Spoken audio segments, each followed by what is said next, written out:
राधे राधे दोस्तों, आपका हमारे YouTube चैनल दिव्य भक्ति ज्ञान वेग में हार्दिक स्वागत है। आज का दिन अत्यंत पावन और शुभ फलदायी है। आज मोहिनी एकादशी व्रत का पारण दिवस है और साथ ही आज परशुराम द्वादशी का दिव्य संयोग भी बना हुआ है। शास्त्रों में बताया गया है कि अगर व्रत का पारण सही विधि और शुभ मुहूर्त में ना किया जाए या अनजाने में कोई त्रुटि हो जाए तो व्रत का पूर्ण फल प्राप्त नहीं होता। इसलिए आज के इस विशेष वीडियो में हम आपको मोहिनी एकादशी व्रत के पारण की संपूर्ण विधि, सही समय, विशेष भोग, साथ ही प्रार्थना और संकल्प के बारे में विस्तार से बताएंगे। इसलिए आपसे निवेदन है कि इस वीडियो को अंत तक अवश्य देखें, क्योंकि इस वीडियो के माध्यम से आप अपने व्रत को पूर्ण रूप से सफल बना पाएंगे।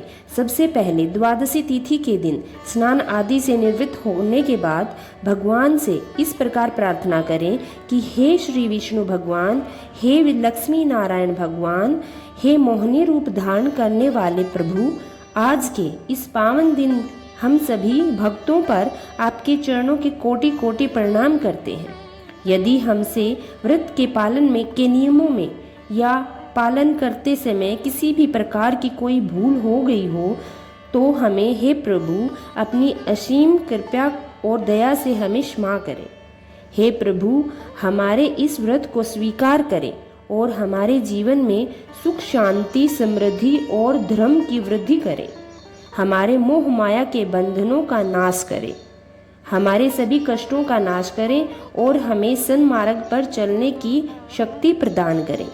फिर आप अपने दाहिने हाथ में थोड़ा सा जल लेकर अपना नाम, कुल गोत्र का नाम श्रद्धा विश्वास के साथ मोहिनी एकादशी का पारण आप करने जा रहे हैं और हे श्री हरि, मैं यह संकल्प करती हूँ या करता हूँ, जो भी विधि आज बताई जाएगी उसे पूर्ण श्रद्धा से पालन करूँगा या करूँगी। हे प्रभु, आप मेरे इस व्रत को सफल बनाइए और मुझे इसका पूर्ण फल प्रदान कीजिए। इस प्रकार संकल्प लेकर संकल्पित जल को भूमि पर छोड़ दीजिए।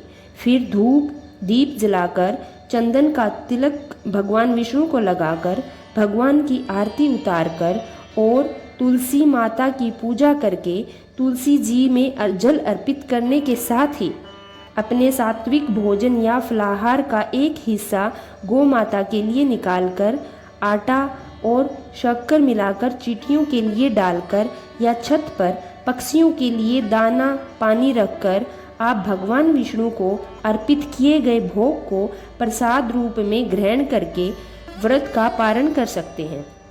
इस बार वैशाख शुक्ल पक्ष का विशेष भोग है घी की पूरी, यानी घी में तली हुई पूरी का भोग, जिसमें तुलसी का पत्ता रखकर साथ में मिश्री या अन्य कोई मीठा प्रसाद रखकर आप खीर आदि का भोग आप भगवान विष्णु को अर्पित करें और उसे प्रसाद रूप में ग्रहण करके फिर सात्विक भोजन आप द्वादशी को ग्रहण कर सकते हैं।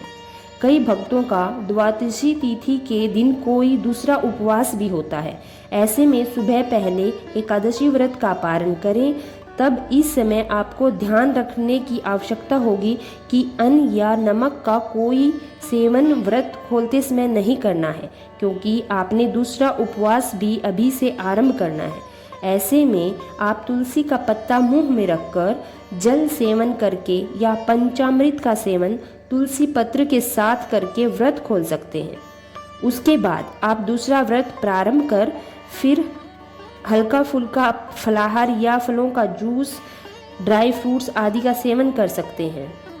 बाकी जो लोग द्वादशी तिथि के बाद कोई दूसरा अन्य व्रत नहीं रख पा रहे हैं, वो केवल 2 बार सात्विक भोजन कर सकते हैं, क्योंकि 10वीं से लेकर द्वादशी तिथि तक जो विधि पूर्वक नियमों का पालन करता है उसी का व्रत पूर्ण माना जाता है।